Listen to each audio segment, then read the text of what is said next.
welcome everyone to our August iteration of Conversations on Social Reproduction. I'm so absolutely delighted today to host our speaker, Professor Smitha Radhakrishnan, who's a professor of sociology and the Luella Lamer-Slener Professor of Women's Studies at Wellesley College. She's the author of Appropriately Indian, Gender and Culture in a New Transnational Class, which is published by Duke University Press. And today we are here to listen to her speak about her new book called Making Women Pay, Microfinance in Urban India. We also have Professor Shohini Kar, who is at the Department of International Development at the LSC, who's going to be commenting on Smitha's book, and she also is an expert on gender and microfinance in India. And I'm really very grateful for both these scholars to be in conversation with each other, because as feminists who are involved in studying social reproduction, one of the things that we've encountered quite frequently on the ground in various parts of India, when we ask questions about paid reproductive labor and unpaid reproductive labor, is the question of debt and of loans. And this is something that at the household level is actually really a really crucial piece of what keeps the household going. But often, we've not really had a very deep understanding of new forms of loan relations that have developed in India. Many of us are familiar with the self-help group movement, but less so with the microfinance industry. And so we are really delighted today to invite both Smitha and Shohini to discuss Smitha's new book. So I will now hand over to you, Smitha. Okay, thank you so much, Prabha, and it's really wonderful to be here with this group. I'm really eager to hear all of your feedback, and I'm just excited to see these kind of convergences between the sociology, economic sociology, feminist sociology, and legal studies, just this multidisciplinary audience, as well as the theoretical paradigms that are here just in the room, and then I look forward to that conversation. So what I'm gonna do today is, and so because of my display, when I've got it like this, I can't see all of you, so just chime in orally if you have to interrupt me, like if something doesn't look right. So I've called this Extractive Masculinities because I'm hoping that I'll get to give a little bit of an overview of the book, but also kind of talk about this developing idea that I have about extraction, which comes out of the work. All right, so a little bit about the context of commercial microfinance in India before I get into the data. So these are some of the companies that are involved. This huge industry offers small, high-interest loans at the doorsteps of working class and poor women in urban and rural areas of India. It's dominated now by large financial corporations that are less regulated than regular banks, but also receive special inflows of earmarked funds because they serve target groups. And I can talk a little bit about some of the legal details of why that's the case. But even though these are financial organizations that appear to be separate from the banking sector, they're in fact very imbricated in the mainstream banking sector. And I'm happy to speak more about that. As a result, we can think about this industry as supported by state-led financial inclusion policies that also hold up self-help groups and other forms of microcredit or microfinance. And so together, state-led microfinance and commercial microfinance have come to dominate women's empowerment.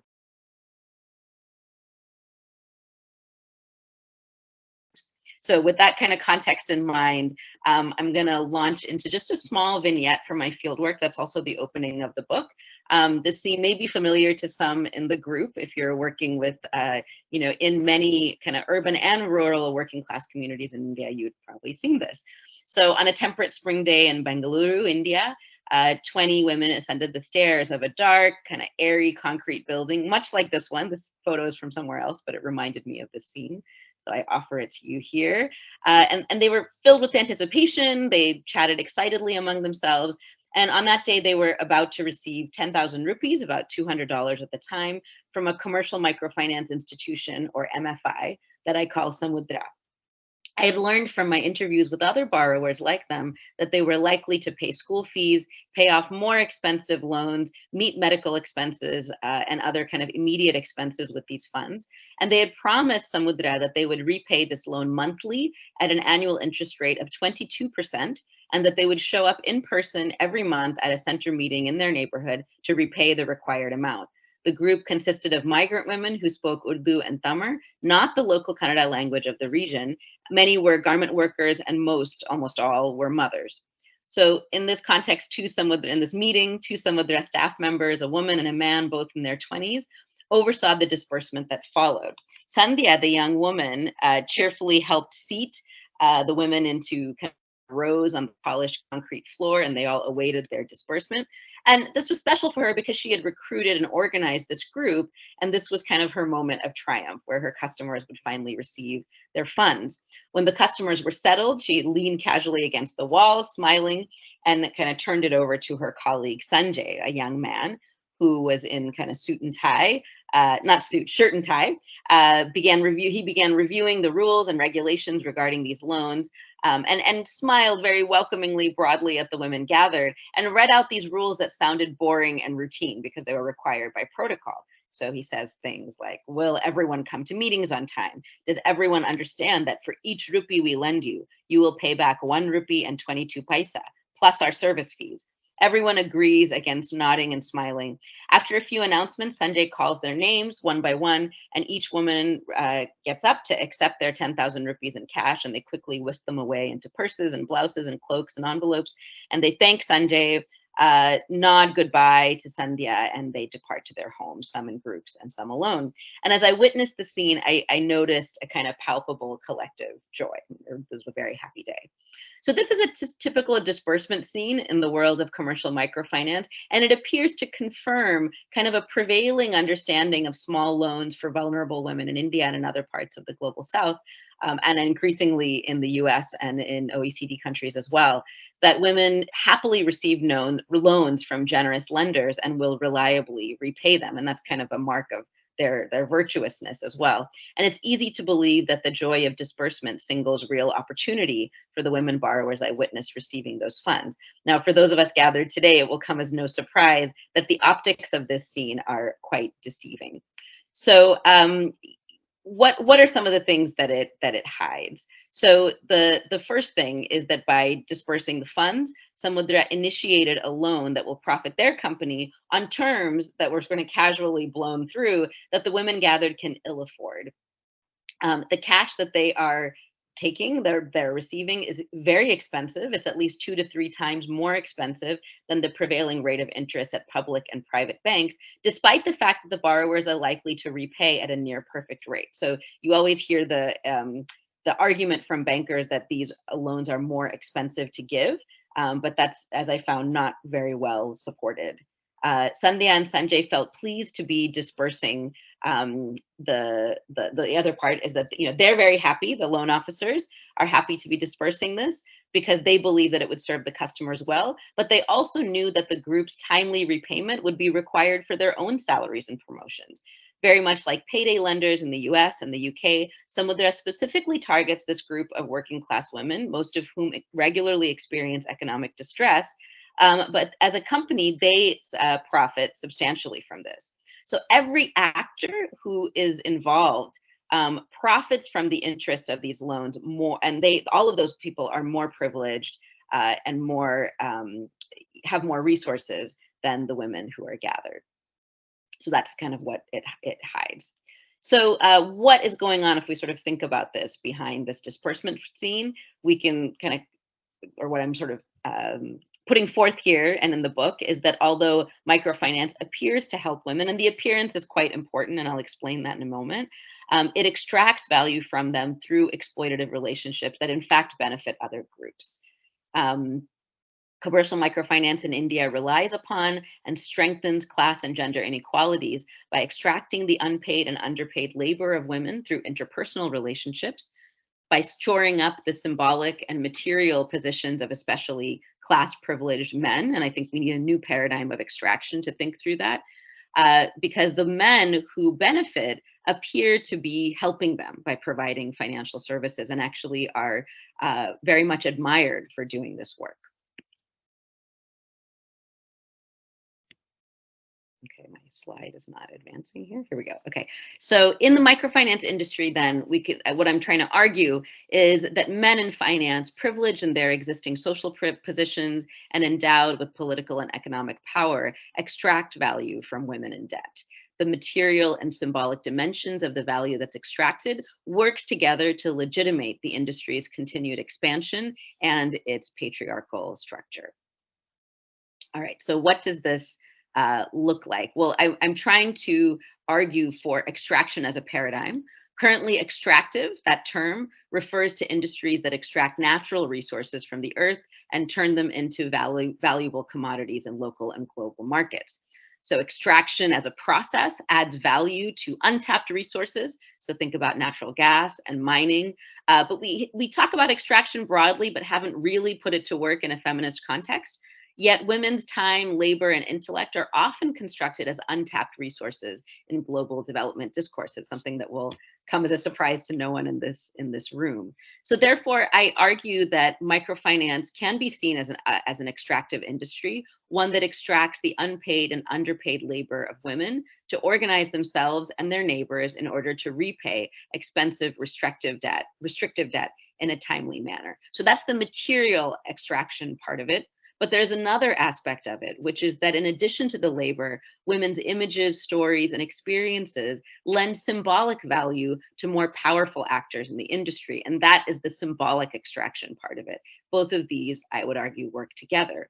So both the labor and the symbols of women borrowers bring value to local and global financial markets through financial institutions whose employees on the ground forge relationships of trust with borrowers, and this relationship of trust between microfinance institutions and the borrowers is really the key thing that commercial microfinance has done very well in India, and that we can't ignore as we consider more emancipatory alternatives to restrictive saturated debt as an ecosystem that women are dealing with in India. All right, so how does this actually work? So I suggest a kind of paradigm for thinking through gendered extraction and microfinance that draws together three distinct theoretical orientations to organize the data. And I explore this in depth in the book, but I'll just give an overview of the theoretical framework as well as what you get out of it here. So gendered extraction and microfinance is sort of centrally held together by the political economic dynamics of value extraction. So I use feminist commodity change theory to think about that. Secondly, it is extracted through, this extraction occurs through hierarchical financial institutions that are organized by gender, as well as the situated interests of stratified actors. So here I use both actor-oriented sociology and feminist orgs. Oh, sorry, the typo there. Feminist organizational sociology. And then the third part that is a big part of my analysis is this interpersonal tie, relational work, the interpersonal ties of trust between staff and clients that also hold up and enable this framework of gendered extraction. All right, so a little bit about each of these frameworks, and then I'll give a tiny bit of data. So feminist commodity chains, very robust, important framework that we often don't get a chance to put to work, especially in the context of debt. But once we do, it reveals the hierarchical organization of the microfinance industry that is easy to overlook. It's mostly men who are on top, and it feminizes as you move down the chain. So you really do have a majority feminine and feminized labor at the bottom and privileged men on top. So when we view microfinance as an industry geared towards women, we actually ignore those institutional and organizational dynamics. And if you look at sort of the continued discourse and imagery around microfinance, it really looks like it's a woman-centric industry. And I think we don't often enough call out the fact that there's a discrepancy between the reality of the industry and the way that it's portrayed. Feminist commodity chains also help us expose the unpaid labor of women in generating profit for the industry as a whole, which really is what's subsidizing and making the whole industry profitable in the first place. And finally, it exposes, as I talked about, that extractive paradigm, the financial and symbolic value that's being extracted from the bottom up. And so I'm drawing on some of these theoretical works and other authors as well. So in the book, I give this is sort of built from a framework that I developed with Aaron Beck in an earlier article. And so this is my adaptation of Michael Porter's classic value chain to model microfinancial extraction. So it's usually represented horizontally. I've turned it vertically, and I've argued that it's immersed in what I have in gray over here, this like smaller gray box, in a financial ecosystem structured by regulations that constrain the practices of actors and is flooded by competing products targeting working class and poor women. So at the bottom here in reproduction and consumption are poor and working class microfinance clients who are mostly women. You have loan officers, trainers, and cashiers who are doing the distribution, kind of in the middle. Local elites, regulators, MFI staff, and managers who are a little bit higher up, a little bit more privileged, but still sort of fueling it. In the production part, you've got CEOs of microfinance institutions, consultants, and liaison staff. And then at the top, you have investors, foundation funders, venture capitalists, social enterprise thinkers and funders, and global elites. One of the things that I talk about in the book that Prabha and I were chatting about is that there's an impression that it's all global capital here at the top. And what I show in the book is that that's actually not the case, that a lot of it is domestic capital that comes from banks. And then there's this little feedback loop. Which is the marketing in the global north. One of the conundrums that I had in figuring out this project is, how do you put kind of global discourses about microfinance into this, right? Well, like kiva.org, this kind of idea that, you give a loan to a woman and she makes good on it, and that's good for everyone, her community and everybody else. And so I argue that the educated folks in wealthy countries, such as on websites of microfinance institutions like Kiva, that marketing actually helps fuel and continue and perpetuate the system. That's not the only thing, but that's a part of it. So again, I'm happy to answer questions, but I'm not going to get into that too much more in this presentation. I don't want to take up too much time. Then the other theoretical piece, the kind of secondary one is actor-oriented sociology, and what I developed further in the chapters as a gender and governance framework. So this reveals that microfinance workers are situated social actors. They juggle multiple identities as well as institutional mandates and on-the-ground practices. And often what individual actors, loan officers, local elites, branch managers, their goals may be very much at odds with the goals of the industry. And those industry goals may be very much at odds with the goals of microfinance as a development intervention or as a tool for financial inclusion. And I uncover how those goals do work at odds with each other and very much work to the disadvantage of women's livelihoods in the process. And here I'm drawing from Mossy and Lewis. And then the other part of it, which is the gender and governance part, is that microfinance institutions are themselves financial organizations that discipline and marginalize women. So internally, that organizational structure. And here I'm really drawing from Lisa Brush and other feminist theorists of organizations that we often don't engage when we think about MFIs and how they work. So here I'll talk a little bit about how respectable, benevolent men help women out of charity, and that framework really helps legitimate and organize the whole system. And then the final piece is relational work.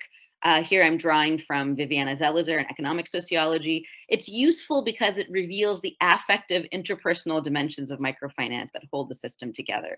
Relational work on its own, it's kind of sometimes hard to see those the way that the tradition has been done, the scholarly tradition. It doesn't really look enough at the details of legal frameworks and power relations, but it does do this amazing thing of looking at these interpersonal dimensions of trust. So when we examine relational work, it helps us understand how inequality gets naturalized and invisibilized. And that's what I'm really using to help us understand microfinance here. And here I'm drawing from Zelizer Bandel, and others. There are multiple kinds of relational work that identify in microfinancial chains. One is that invisible or hidden relational work between loan officers and clients, and among clients and groups. And then there's the artificial but very visible relational work between lenders on kiva.org and the Global North MFI employees, who appear to be connected to what's happening on the ground, but are in fact disconnected or peripheral from microfinancial operations. Still, they provide crucial legitimization. So what did I do to look at all of this? It's based on 8 months of ethnographic fieldwork over multiple years, 123 interviews in South Indian cities and towns. These were interviews with folks at kind of every point in that chain: trainers, loan officers, branch staff, clients, MFI leaders, IT support staff at headquarters, but also observations of various trainings, house visits. It started out as a study of trainings, actually, and then kind of ballooned from there. But I also looked at house visits, loan verification, loan dispersal. And then I also examined kiva.org lender data with interviews, a large website data scrape, and surveys that were conducted kind of in the middle of all of this. And then I ended up doing a document analysis of Reserve Bank of India policies, which is something that I found wasn't part of the original methodological plan, but was needed in order to wrap up the project. And if you read the book, you'll see more about how I used that data. I looked at two main organizations, Kanchan and Saubhagya. Kanchan, I was really focused on their training programs. They are very much embedded in state SHG programs, state-led SHG programs, and they're organized in the same way. They have large group borrowing, and they're very much focused in Tamil Nadu and Karnataka.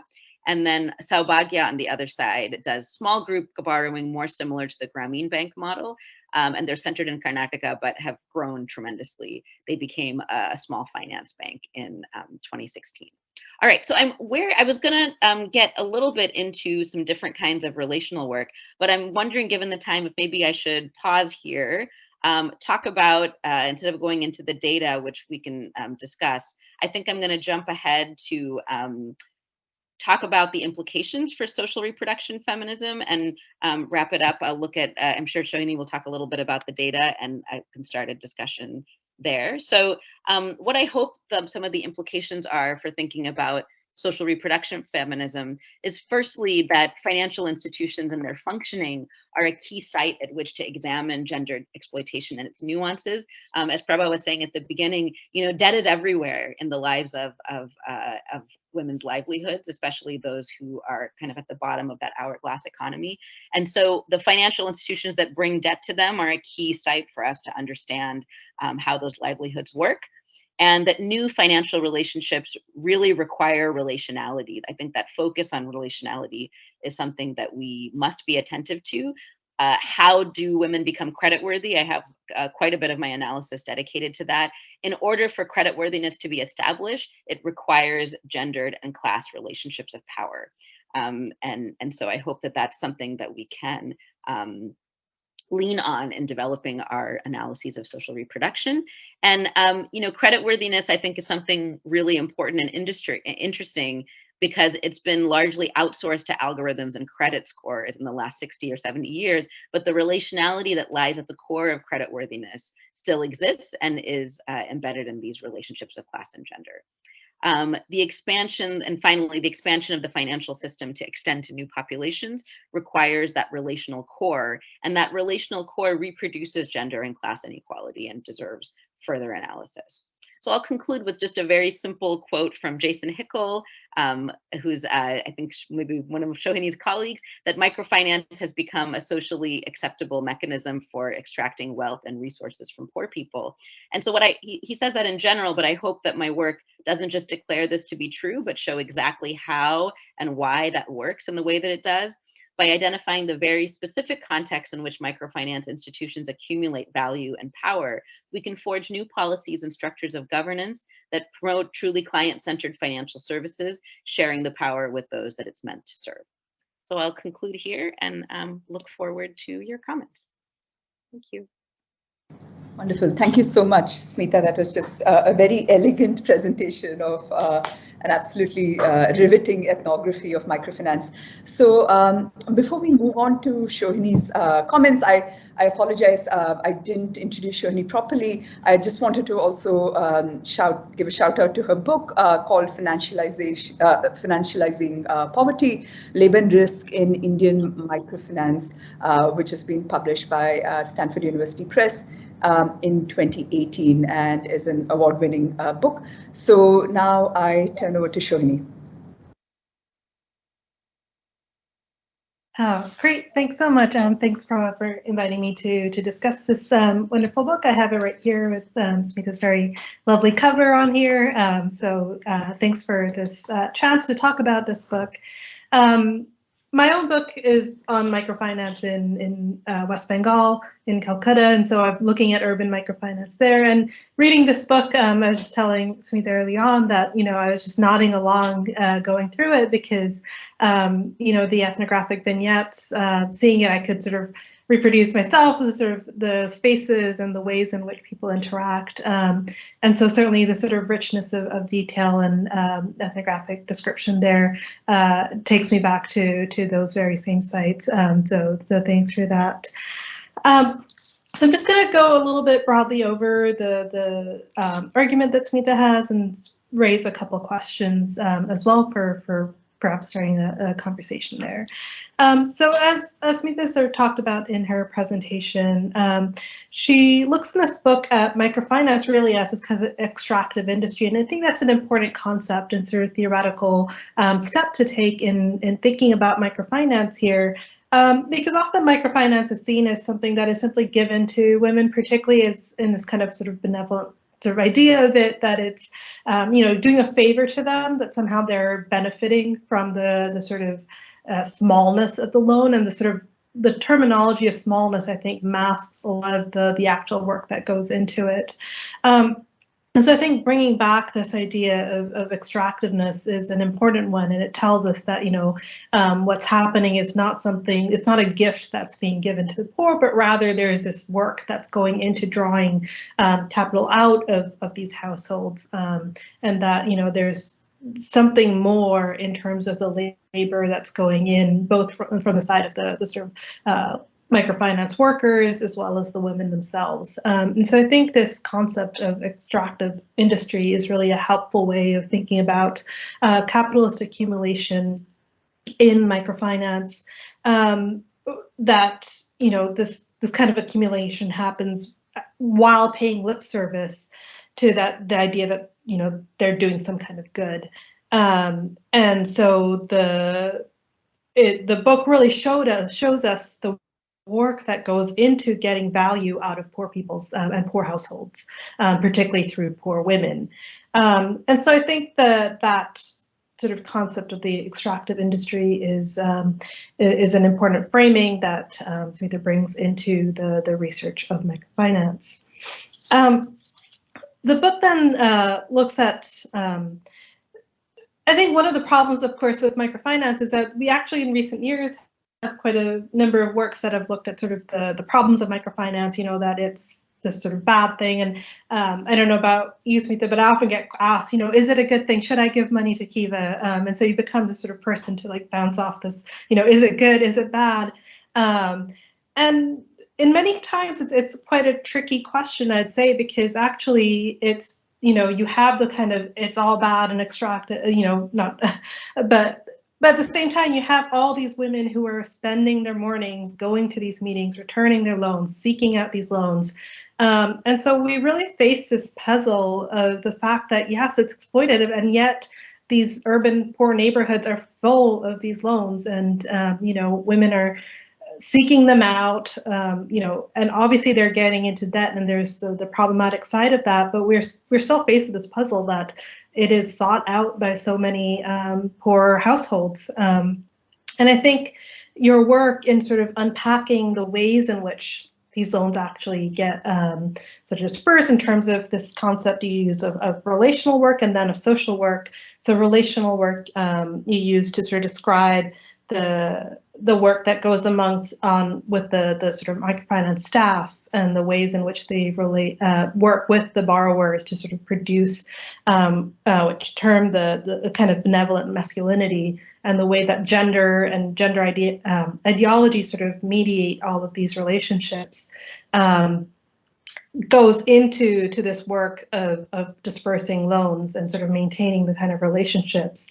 Simultaneously, you have the sort of social work and this kind of intense set of relationships that goes on amongst borrowers in order to, again, sustain this lending. And I think you do a really nice job of unpacking the kind of financial ecosystem of these women's in these poor neighborhoods, where sometimes you have, women who are really out there setting up these groups, others who, join these groups not because they necessarily need the money, but because they're sort of obligated in other kinds of social relationships, people who get caught up in them. And so the sort of ways in which people get brought into these cycles of lending and debt are much more complicated than the simple cycle of, outside someone coming in and just sort of giving these loans and, exploiting the poor, which does happen, but it happens in a much more complicated and relational way, which I think is really sort of given life and space in the book, and we get to see the ways in which that happens. And I think the other thing that the book really does is to, again, show how the sort of global North industries are involved in this kind of process. And again, I think there's sort of the easy narrative of, big capital coming in and exploiting the poor.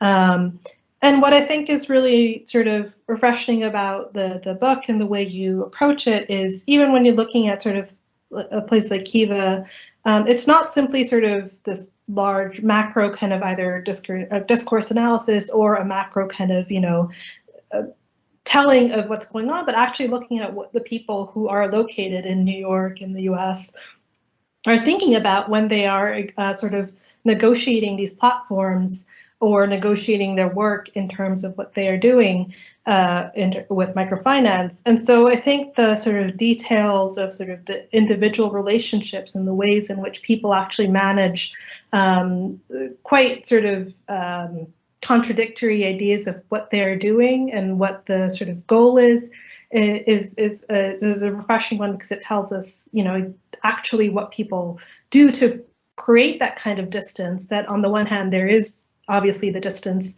the sort of geographical distance, but also the ways in which people actually produce a kind of distance between themselves and those that they are supposedly helping. And so I think that that kind of attention to the actual ways in which people mediate images of others, of sort of images of poor working people, is something that, again, complicates otherwise kind of black and white narrative of what happens. And finally, I want to chat just briefly about the ways in which you use the idea of impact itself. And often, things like microfinance are talked about in terms of impact of doing good for both sort of financially and for social reasons. But you take this idea of impact and look at it at various levels and sort of unpack, what does it actually do? And I think it sort of helps, especially using kind of a class analysis to say, does microfinance actually have an impact? And rather than just looking at borrowers, you have to look at all the actors that are involved in the sort of larger scale of microfinance, from people involved in sort of the New York offices to microfinance workers at different levels, both at sort of the CEO kind of upper level management and the kind of people who are working down closer to the ground, and then to the borrowers, and mapping the trajectories in which microfinance has an impact. It tends to be at the top, that the wealthier you are, the more microfinance kind of helps you. And the irony, of course, is that the poor women who microfinance is meant to have an impact on, doesn't really change their class position very much. So it sort of highlights this. But one of the things I really liked in your sort of ethnography here was also the ways in which the women actually sometimes refused the ideology that went with the loans. So all these sort of trainings and things that are designed to make, you know, these sort of perfect neoliberal subjects, they often refuse that language even while taking the loan. So there's an interesting kind of agency there of, you know, both being exploited, but exploited on certain terms that they are agreeing to. And so I think it's a again, I think complicates that picture again to say that this is just, you know, something that's happening to the poor, but actually it's a different kind of negotiation in which exploitation is sort of shaped by local ideologies of gender, local ideologies of, you know, a life that's worth sort of living, and what that means to the poor who seek that out. So that sort of leads me to the end of my comments and two kind of bigger questions maybe that I can pose to discuss. And the one first is that, you know, as I mentioned earlier, reading it, I certainly sort of see similarities in what I was looking at in West Bengal.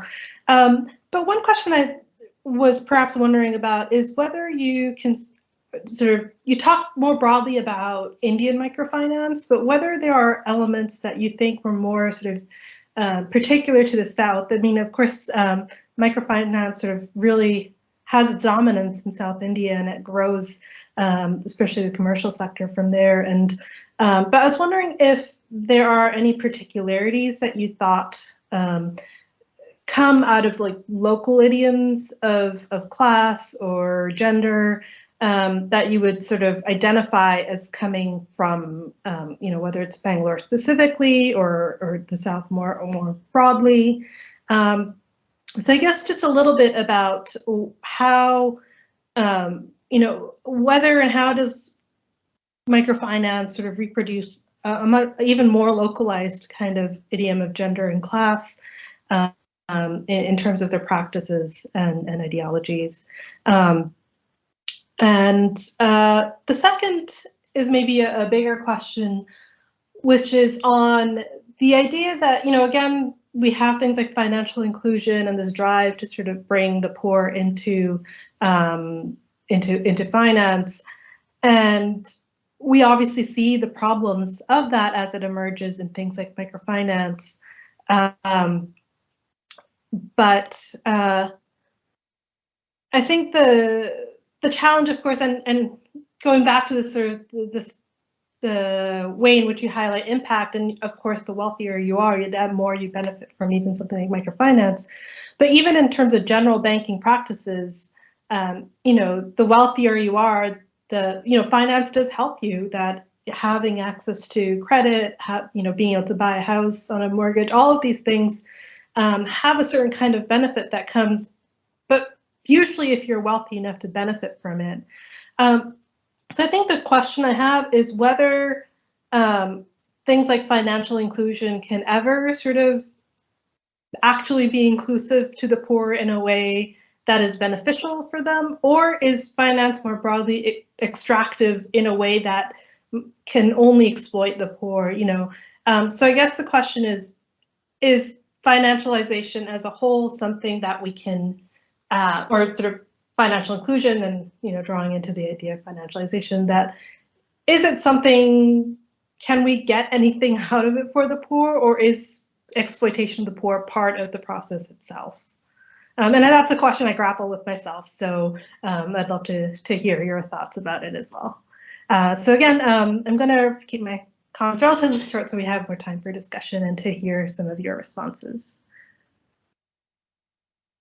Wonderful. Thank you so much, Shohini. Those are really great comments. Smitha, did you want to kind of try and respond to that while we collect our thoughts? Sure, that sounds great. Thank you so much, Shohini. It was really wonderful to hear your thoughts, and I'm so happy that you enjoyed the book and that there were pieces of it that were new and interesting to you, even though a lot of the ethnographic stuff was familiar, and that those went together for you. So that's very nice to hear. Great questions about sort of elements that are particular to the South. You know, so I wouldn't know really because I haven't done ethnographic work in other parts of the country, but I did do ethnographic work in enough states in the South to recognize that there are some variations. I wanted very much to do work in Kerala.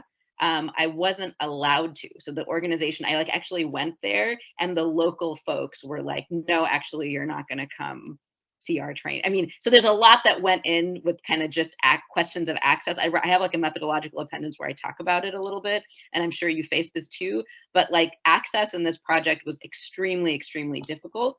And my understanding of what goes on in Kerala is that the state SHG system and the Kudumbashree program and stuff are so big that these programs land a little differently. They might do in terms of the material extraction, similar work. However, there are more safety mechanisms in place. They are usually connected to state-led programs. There's just, I think that the way that, and I don't know the details of what that looks like, but my hunch is that because Kerala is a very different place, the way that this actually lands is a bit different. And that it's more overtly connected to state systems than what you see in a place like Tamil Nadu. Karnataka may be a little bit of an intermediate case in that, in terms of, how much the state is overtly involved. Actually, Tamil Nadu, there's a lot of state. I take that back. I think Tamil Nadu actually has a lot more imbrication of state programming even than Karnataka, because they do have robust state programs that involve financing. One of the examples that I give in the book of Selvi, who is marketed as a microfinance success story for the training program from the for-profit firm. But if you actually talk to her, she got the loan from the state. She got, if you actually, the 2 lakhs that she needed to get the plate making machine came from a state-led program, right? And so the organization that I worked with, the for-profit organization, is very happy to use her image and her story saying what a successful entrepreneur is, but she didn't get the startup capital for that from them, right? And so when these stories get told, there is a backdrop of very specific, and why do you have those big programs? That's because of, radical organizing in Tamil Nadu that has a long history, which is why Selvi can be a success. Right. So, I think that those very local kind of state and legal and financial arrangements absolutely modulate how private companies narrate success.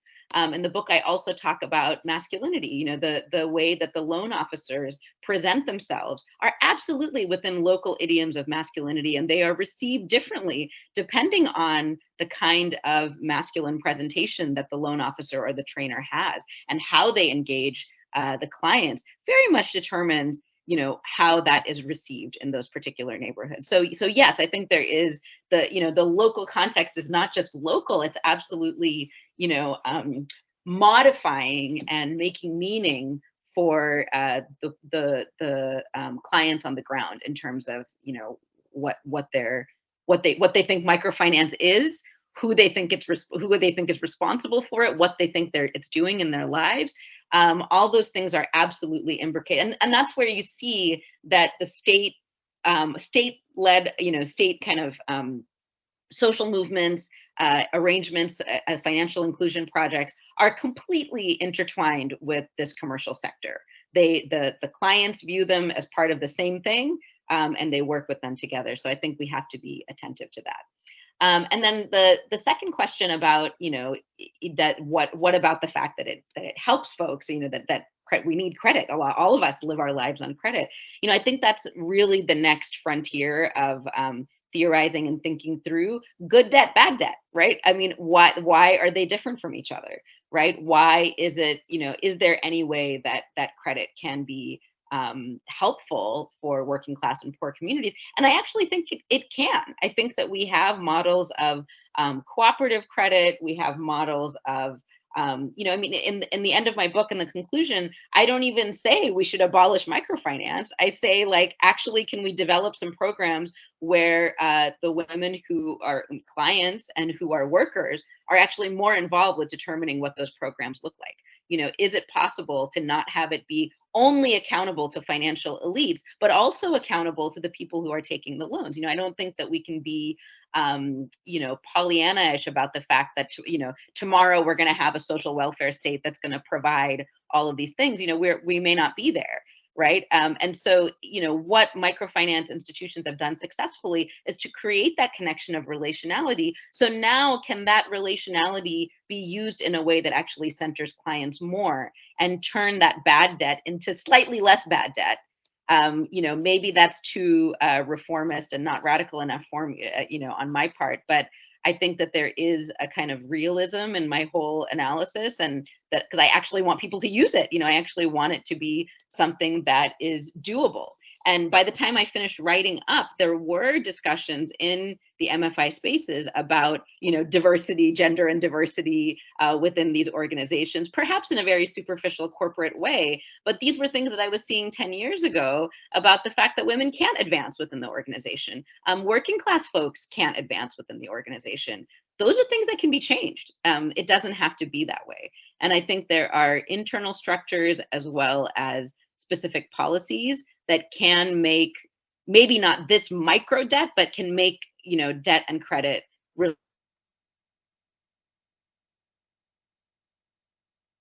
and that takes that. I think that's where the legal and political details really come into play, and we have to be willing to engage with them in order to be able to transform some of these industries and make it more equitable. If equity is the goal, I think that we cannot completely dismiss the significant accomplishment. I mean, there was a huge cooperative credit, state in India, the biggest in the world. It did not bring fair credit to these populations, right? Microfinance is actually bringing it there, and I think we cannot dismiss that accomplishment. And the way that they did that is through that relationality. So now that that has been accomplished, there needs to be a change to make those organizations more accountable.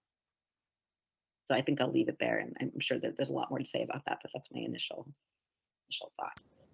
Thank you. Thank you so much, Smitha and Shohini. So now we open up for questions, or comments, or reflections.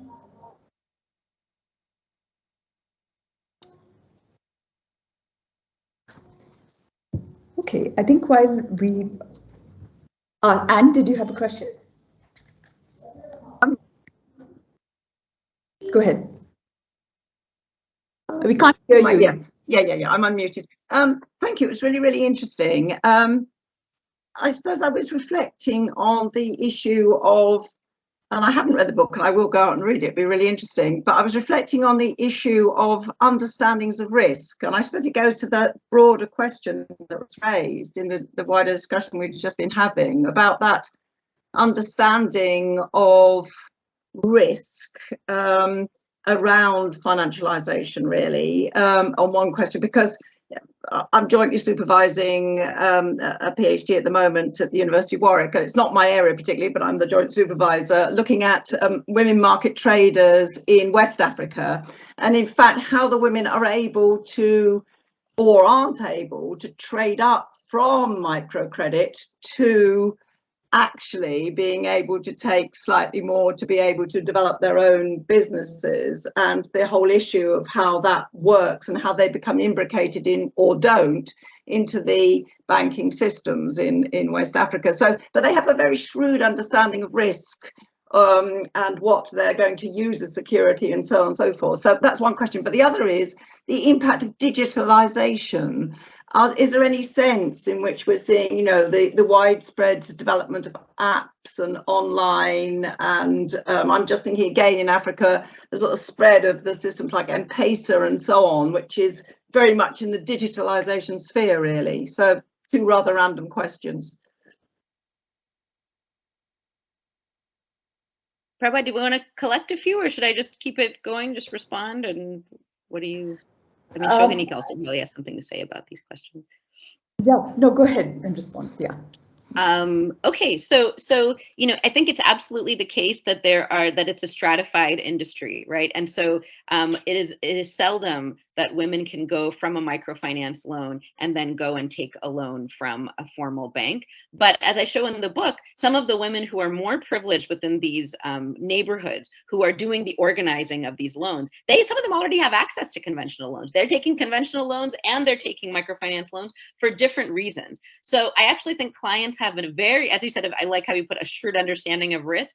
Absolutely, they are navigating a self-help group loan, a commercial loan, a conventional bank loan, and they know exactly what the interest rates are and when they're going to get paid out and how they're going to move money from one pot to the other. And they've taken a loan, from a relative, and they have a hand loan from the guy down the street who charges 10% a day. And that's kind of this reproductive labor.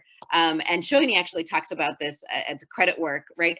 It's so pervasive and that is about managing all of those different levels of risk. But for the most vulnerable who take, and microfinance, there's a class spread among microfinance borrowers, but those who are most vulnerable are not going to be able to access those other tiers of finance that exist in this, what I call a saturated financial ecosystem. It's the slightly more privileged. So it also calls upon us to examine the gradations, the class gradations among microfinance clients, which are often quite invisible or taken for granted that these are all poor women. That's not true. It's simply not true. Women who live in especially urban so-called slum areas, some of them have incomes that would rival those in middle-class neighborhoods, but they don't have other kinds of wealth, or the wealth is located in different ways, but they translate that into political power and into better loans. So, I think that we do need to be aware of that spread and how that translates to their access to a stratified financial ecosystem. So we need a much more detailed analysis of that in order to propose solutions or to propose interventions that would be actually helpful to people. Now, the digital thing, I think, is extremely, it is very timely and exactly, it just on the nose of what's going on right now. So there's a number of different, I just have sort of tidbits about it in India. So there's been a huge push to digitize, I think the dream for MFI providers is to have it all be digital, right? And I think COVID has actually spurred some of these things along. And I only know about this anecdotally, that they are trying more and more to not have women handling cash and have it all be through kind of an account, right? And some companies have been more successful with this than others. But it does pose real danger. There's a lot to be careful about because women don't often have complete control over their digital devices. And so, as much as there has been criticism that in microfinance, women don't have control over their loans because the men take control of them and then they go do whatever they want. I actually think it may be that some of the strategies that women have conventionally undertaken to maintain control of some of those things actually require that materiality of cash. And if it becomes all digitized, they may actually lose some of those strategies and may have to find new ones or may not have them in the same way. So I think that it is a fraught issue. And I don't think that digitizing it necessarily makes it more secure or makes it something that is more accessible to women borrowers. But it's an empirical question. And that whole question of digital finance, again, then it's a stratified sphere. So are you talking about digital access to your bank account with the State Bank of India, or the one with the commercial loan, or, and then is the hand loan at 10% a day, is that going to have any kind of a digital surveillance mechanism, through other types of digital interactions? So I think it's a big sphere, and also it poses a methodological challenge. You can't do ethnography of people's phones, like how are you going to do that? What data set are you going to get to be able to understand the complexity of those interactions? I don't think interviews would get at them either. So I think this new frontier poses a really serious methodological dilemma to even be able to capture, what is the complexity that women clients are navigating with these new forms of distribution of digital finance.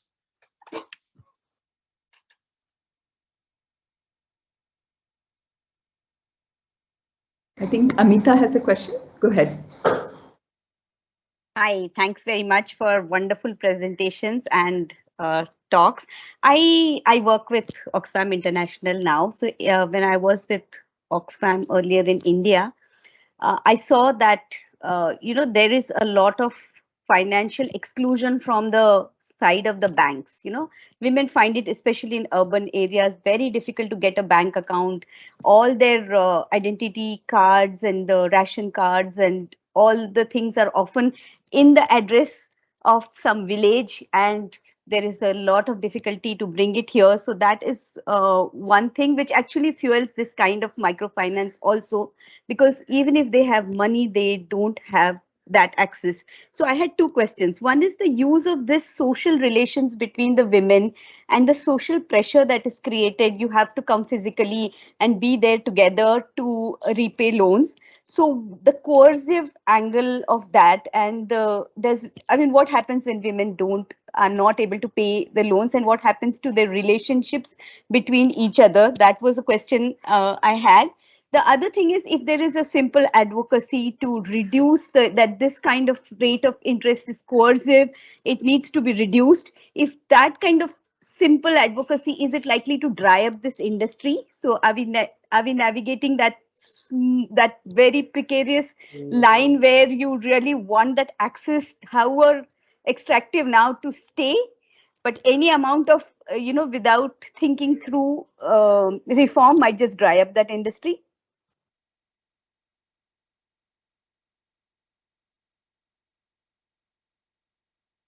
Okay, thank you. So such interesting observations, Amita. So you're absolutely right about the exclusion part of it, and the fact that I think that's very much aligned with what I saw even when I was in the field 10 years ago, and I think it continues to be like just such an important defining factor. Now on the other side though, some MFIs are actually trying to help women get these no-frills bank accounts and establish that proof of residency and some of the things that are required. Now, whether so one of the organizations that I looked at, they were doing these financial literacy programs, and part of that, to graduate from that, they would help them set up a bank account, for example. And the other tricky part of it that they're kind of obligated to do is that because of the way MFI regulations are set up, women can't save within MFIs. There's no saving component. So they actually need bank accounts if they want to save in any way besides like cash under the mattress. And so, that's another kind of like really insidious kind of feature of the way that MFIs are set up. And that's entirely because of the regulatory structure. The sector, they're kind of these NFBCs, these not NBFs, non-banking financial institutions. So they're prohibited from saving, which means that they kind of have to turn to banks if they're going to save at all. So again, those linkages between those different organizations is really important to understand what people are actually facing. Oh my gosh, I didn't write down your middle question. Well, let me say about the lower interest rates. Will it dry out the industry? I actually think not.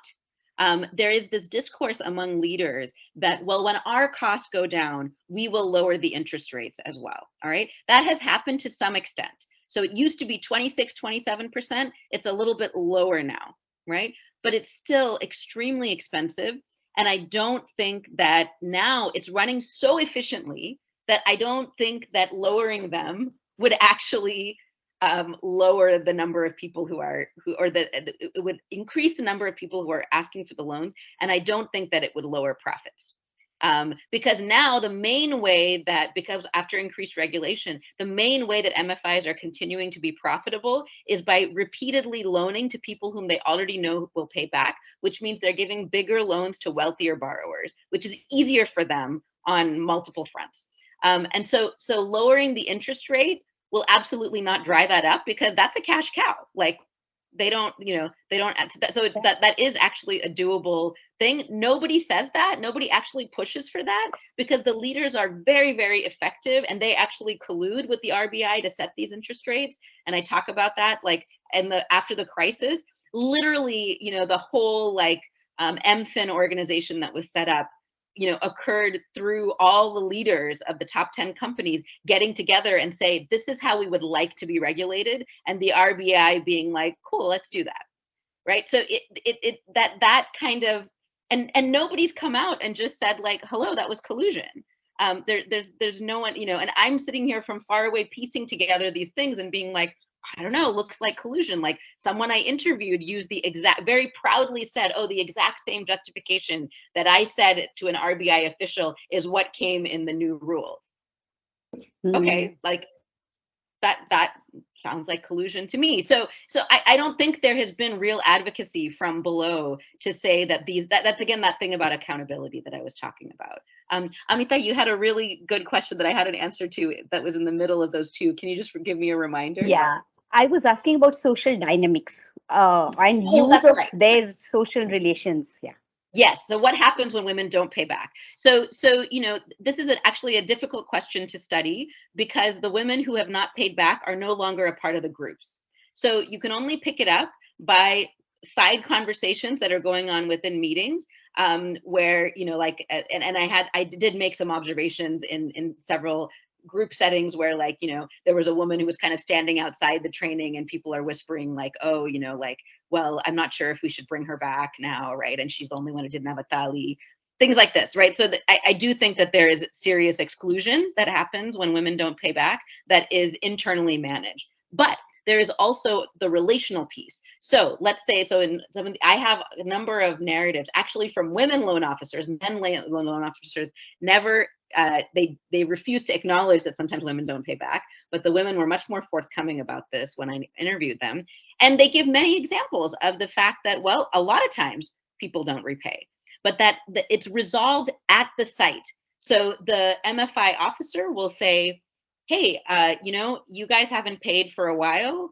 And if you don't resolve this right now, I am not going to get a raise. I am going to have to report it. That's going to look bad on my record. And then because they have established a relationship with this person for 3-4 years, and they know this person is going to get them a bigger loan, they will somehow figure out how to come up with the money. In one of the narratives that I have in the book, the loan officer actually encourages a very vulnerable group to commit burglary on an absconded member and break into the house and sell the water filter, sell whatever is there, recover the loan, and then she's able to give them a bigger loan the next time, and she never reports the default, right? So that's a strategy. That default would have never gotten reported, but one of the members absconded. Absconding is very common, very, very common. And now the loan officer I call Nadia, she did a great job because she actually got the loan repaid and she was able to then bring loans to that same group of women. So she felt she was doing a great thing, right? And it did resolve it at source, right? And that woman absconded. Obviously, she had some sort of emergency and could not pay her part in that group of 5 or 10, or I forget the loan size, the size of that group. But then the remainders of them, the women who did resolve it, ultimately through burglary, they were actually able to continue to be clients at the time. So that relational piece of, it's not just about women coercing other women within the group, it's also about working it out with the loan officer. And that working it out is what I'm arguing, that work is subsidizing the whole thing, right? Because the MFI investors who are far removed, they're organizing entry, exit, and making millions, right? But then it ultimately comes down to this relationship. Were they able to repay it or not? And that is where the value is being created. That's where the rubber hits the road. Thank you for those great questions. Thanks very much. Yeah. Hi, Smitha. This is Sutapa here.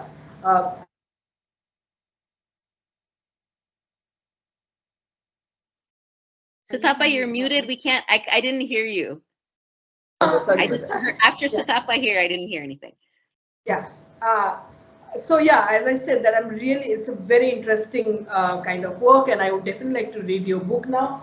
And I haven't one question or maybe just a thought, because and in context to what we're doing currently as part of our ongoing laws of social reproduction project, I was wondering that, do you think that improved access to government financial assistance to women would reduce dependency on microfinance? And why I'm saying this, because in India, as you may already know, that various state governments are coming with different kinds of financial assistance to women. And we all know that, one of the reasons why women become part of microfinance is basically to kind of, meet certain needs, of their life. It may be like for education, for the education of their children, or maybe a marriage in the family.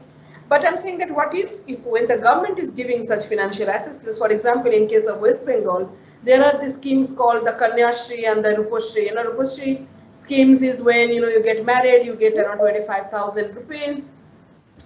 So I was just wondering, do you think that would reduce the dependency on the microfinance? And then when you talk about this extractive, like this whole concept of extraction, because we also know that because of microfinance, women also get into a lot of debt. That means they take loan from one group to meet the loan from the other. So it's a vicious circle. If you may just like to comment on this, yeah. Thank you. Sure. Thank you, Sutapa. So, it is absolutely the case that government provided microfinance. It expands the options that women have, and they're very keenly aware of what their options are and what they have access to. Back in 2017, they opened up this postal office option, which was through the post office, they would be able to get some no-frills loans, open up an account. And there was a lot of talk, oh, this is going to completely obliterate the industry, right? Because now no one's going to want MFI loans if they can get small loans from the post office. Now, I don't know how successful the rollout of that program was. Maybe it wasn't at all. But all I know is that it's only through the pandemic, MFIs have only gotten stronger. So, I am hesitant to say that anything that the government can do at this point. And also, and I talk about this in the book, the government really outsourced this whole industry to MFIs, right? The government, if we think about, the government of India, post-colonial government, they've been trying to solve this issue of how to meet the debt needs of the majority, it's really since the British, from the British times, and then the post-colonial government took this up very seriously, have been unable to do that in an effective way. And there was a very deliberate move with financial inclusion policies to be like, you know what, we're just going to leave this to the financial sector. We're like not even going to try, right? So these institutions, and so the legal kind of provision that I talk about in the book, which is that in 2005, there was a change which allowed a legal change in the RBI regulations that allowed conventional banks, state-led banks, to direct their priority loan, their PSL, priority sector loan requirements to fund MFIs. So banks are actually themselves directing, rather than they are required by law to lend to priority sectors. But instead of doing that, they just fund MFIs. So there was a change that actually allowed them to meet that requirement. And that ended up being a complete cash free flow, gift to MFIs. That's when they started. That's why most of MFI money comes from banks, Indian domestic banks. Those are their big funders. It's not the World Bank. It's not, these other like big bad financial companies. It actually comes. So the state is very much relying on MFIs to continue to provide this. And although they may provide other schemes, I am very cynical that it would really displace or undermine the prominence of MFIs in the current situation. And then the other one what was the last thing that you asked? I should be writing this. I'm so focused on what you're saying that I didn't write. No, yeah, just this whole thing of that, with MFI, they also get into a vicious circle of debt because the vicious cycle. Yeah. And that's absolutely true, and I think, but I think, the literature has shown that this vicious cycle exists. It's there in Bangladesh, it's there in lots of other contexts. What we don't look at is the vertical part, and that's what I'm trying to draw attention to, is that when women are actually doing that runaround, they're creating value for a lot of people. Right, the fact that they will, and so I have this example at the end of my book, and when I was writing the conclusion, kind of at the beginning of the pandemic, and the coverage, the news coverage of MFIs was of women who during the lockdown walked miles on foot to repay their monthly thing, which was seen as like how amazing those women are and how amazing MFIs are. They were scared. I mean, obviously, like, what does it take during that lockdown, that severe lockdown, to walk, 6 kilometers to repay something which you can't afford anyway because there's no other income in sight. That is the work that other people are benefiting from, right? What does she get out of that? Right? She's obvious. So there is coercion going on. There is, yes, they are getting more indebted. They're managing it somehow because they're extremely resourceful, because they have to be, right? And I think we can admire that resourcefulness without painting them as victims. And we can also recognize that running around, someone else is benefiting from that. The institutions are benefiting that. They're not just virtuous and we should just clap for them and say how amazing they are, or victimize them and say, oh, it's so sad they're getting into worse and worse debt. We have to say, look, they're doing all of that work, right? And yet these folks are still, these institutions are still happily gathering 22% interest, right? And they're sitting at home and working at home during the pandemic. Right. So I think that we need to change the way that we think about that runaround as labor that is being extracted and to the benefit of others who are, more privileged. And those vertical relations, I think we are hesitant to speak about them.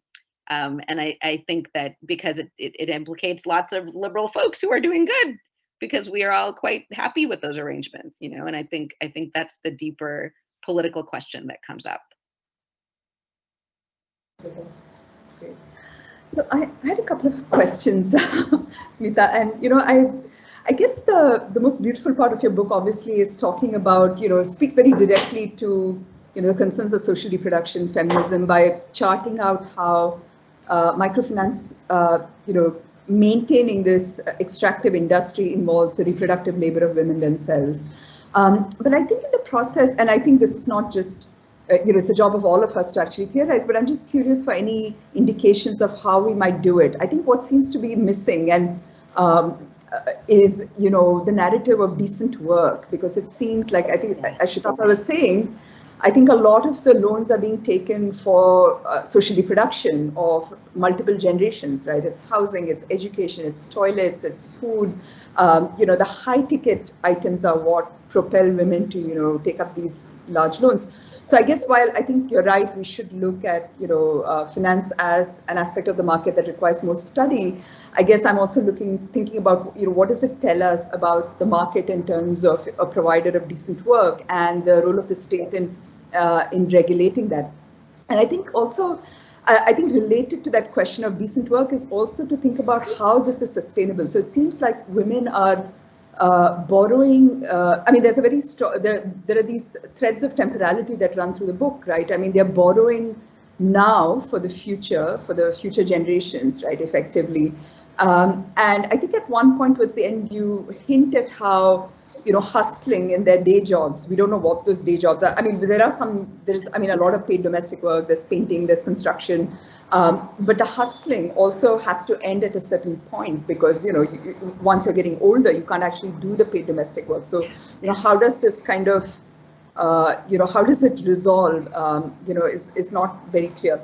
The other question was also, it's not very well formulated in my mind, but it was striking that women mobilized motherhood as resistance to empowerment discourse, very liberal empowerment discourse. And I just wondered, usually, patriarchy and capitalism, they kind of sit on, it's like an intersectional analysis is what we're most familiar with. So what would you make of this somewhat, some would call a cultural kind of mode of resistance to, to capitalism? And I think finally, I just, the role of the state is fascinating. I think it's one of the most productive things that, that I've found in your book is the role of the state. And apart from, the sort of schemes that they're contributing to, which really don't do enough, I mean, they do also come down very heavily. So it seems like the state intervenes at moments of crisis. So clearly, in 2009-10, it takes suicides for the state to intervene. But I know that in 2021 in Assam also the state heavily intervened to say, there's going to be large-scale loan forgiveness. I'm just curious about what are the conditions which activate the state to kind of intervene in this way when, more regular forms of intervention by either controlling, the behavior that amounts to collusion or just enforcing usury rates. Because in Tamil Nadu, we've heard, the digitalization of these debts, you can on apps, you can rack up compound interest very quickly. So instead of regulating that, you find that they intervene at moments of crisis. I'm just curious about the role of the state in that context.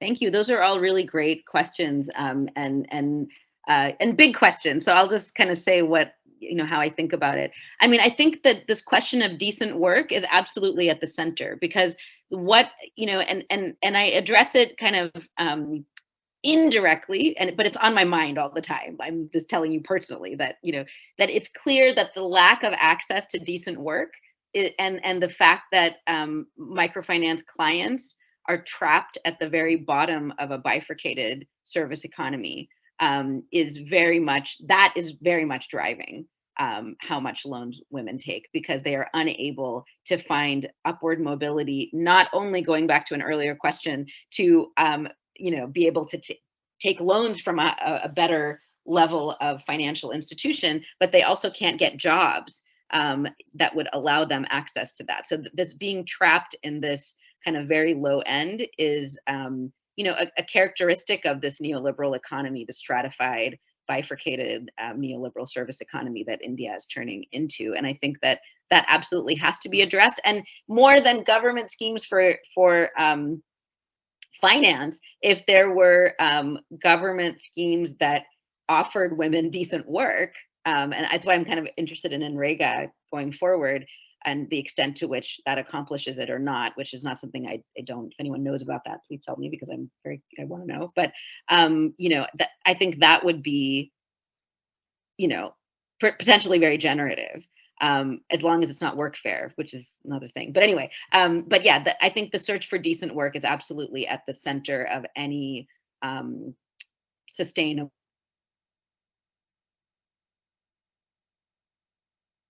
Baked into the current offerings that are available is a lack of access to that, because the policymakers who design microfinance are not particularly interested in promoting economic independence for women. They are not. And I have a quote by one policymaker who says, this is not a feminist agenda here. This is a livelihoods agenda. The whole design of microfinance policy is premised on the heterosexual nuclear family as being the primary organizing feature of Indian society, and I don't think it has deviated from that. And giving women a promising path to economic independence would challenge that in a really fundamental way, and I don't think it's going to come from within this industry. It has to come from a social movement. So that leads to this question about why does the state intervene at some moments when there's suicides or something really horrible, and is unwilling to intervene at the most everyday level. And I think that's a complicated question, because we're talking about state level, then Reserve Bank level, like the state is operating at so many different scales. So I don't think that there's like a general explanation for it, but I think the answer is social movements. I think people still have power, and when there are mass non-repayments and the financial infrastructure is threatened, yes, the state does intervene. And that only makes sense because the state kind of set this up in the first place, right? At the federal level as well as the state level. I think that the multiple scales of the state are very much invested in seeing the microfinance sector continue to thrive, and therefore only when that thriving is threatened do they intervene. And I think that so they're interested in that, and then they are also interested in political legitimacy. So when there are suicides and when there are mass protests and movements, which yes, they respond to that. But the day-to-day stuff, they is, I think, more or less in their interests, and it's by design. I don't think it's they're perfectly okay with the kind of violent status quo that we're talking about as being the status quo. I don't think that is contrary to the interests of the state, unfortunately.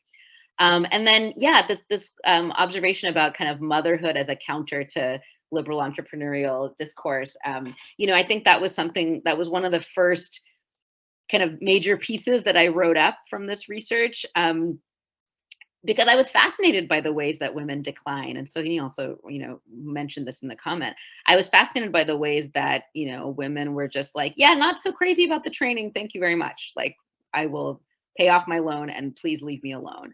And I think that that is a lesson for kind of, you know, feminist development understandings in general, which is that, you know, women will often say, no, thank you, leave me alone. And I think that is a mark of resistance. That refusal is a kind of resistance.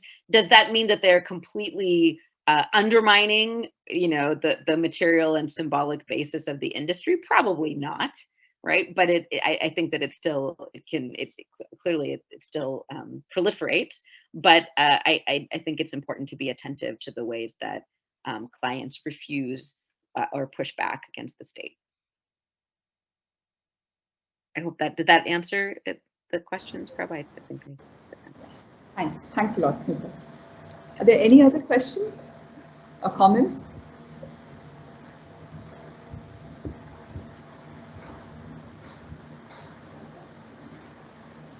Shohini, did you have anything to add at all? Yeah, and many of these questions you probably have answers to, Shohini. So if you have, if anything came up for you when we were having those Q&A, I'd be really curious to hear.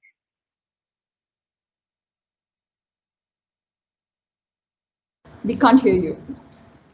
Sorry. Yeah, I mean, I certainly think some of the things, I would just repeat some of the things you said there, Smitha. So, I mean, I think, you know, one of the challenges with the model of microfinance now is that it's absorbed increasingly into kind of a lot of these MFIs are becoming small finance banks, and there's a sort of gradual process of becoming more and more formalized. So it's an interesting, and maybe this is a question for you, Smitha, as well, is that when microfinance started out, it kind of was presented as this alternative to sort of mainstream banking for the poor.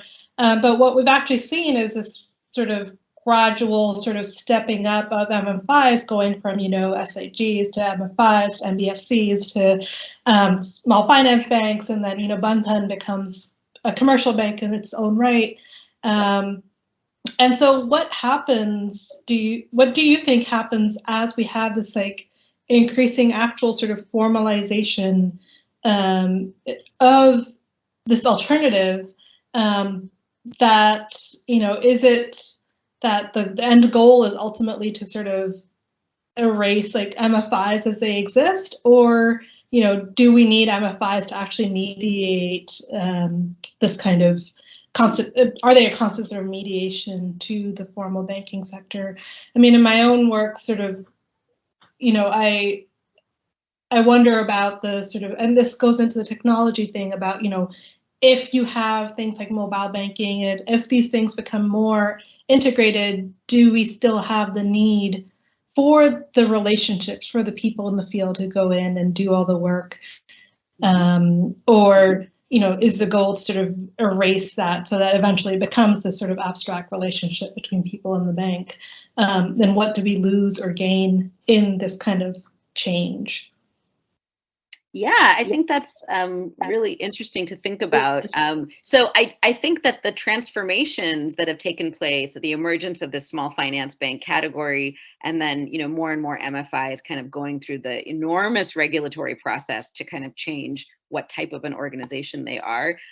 You know, I mean, that actually lends credence to this idea that this was by design, right? That the state really did intend, you know, is offloading the burden of providing financial services to the majority to a completely different kind of organization that's run almost opposite the kind of cooperative credit model that post-colonial India first came up with to meet this need.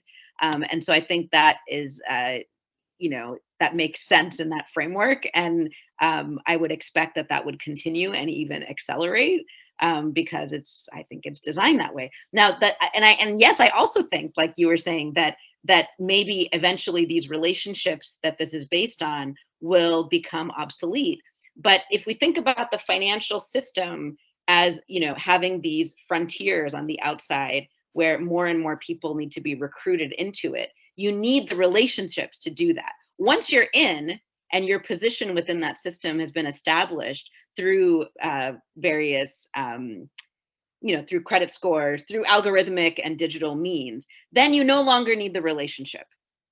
And maybe we have some work to actually theorize what that looks like, when the relationships become obsolete. But I think what microfinance shows us is that relationality is needed to expand the boundaries of the financial system, right? To bank the unbanked. You actually need that relational piece, which is something that microfinance has taught us about finance in general. And so once that boundary expands, if there's another unbanked frontier, okay, you need the relationships again, right? And so I think that deep relational work will be needed so long as financial companies are ambitious to expand the financial system, which for a long time in India, they were not, right?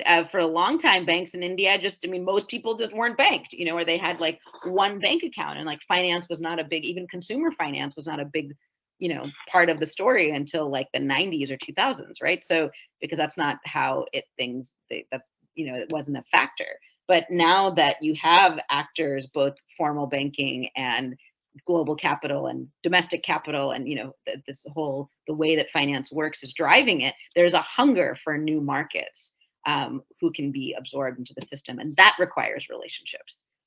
So I think that deep relational work is going to be with us, but as people get absorbed, then that will disappear and it'll just become a digital algorithm. And we can, that's where a global analysis kind of helps, because that's where, in the US, we don't have personal for me, speaking for myself, like I don't have a personal relationship with my mortgage provider, right? Like I am a digital product, like my credit history, as like a middle-class person with like a good credit score, right? I don't need to rely on any kind of relationship in order to get a loan, right? I don't require that because it's all gone algorithmic, right? But if someone else from a different kind of neighborhood who doesn't have the same privileges, right, they need someone to go and help them set something like that up in order for them to become an algorithm, right? Or to be able to advance in that and be able to enter the financial system. So I think that those lessons still apply. And we need a different kind of analysis to understand it in India and other contexts where there are still untapped banking. I read so many of these kind of like World Bank reports and other kinds of like CGAP and all these organizations, and they really do. That's where that's another reason like the extraction paradigm works, because they are really trying to tap untapped markets and make them valuable. And I think it's in our interest to understand what that looks like. I don't think that part of it is going away. Wonderful. Thank you so much. And I think we're sort of drawing to an end of a most wonderful 90 minutes of discussing Smitha's book, Making Women Pay.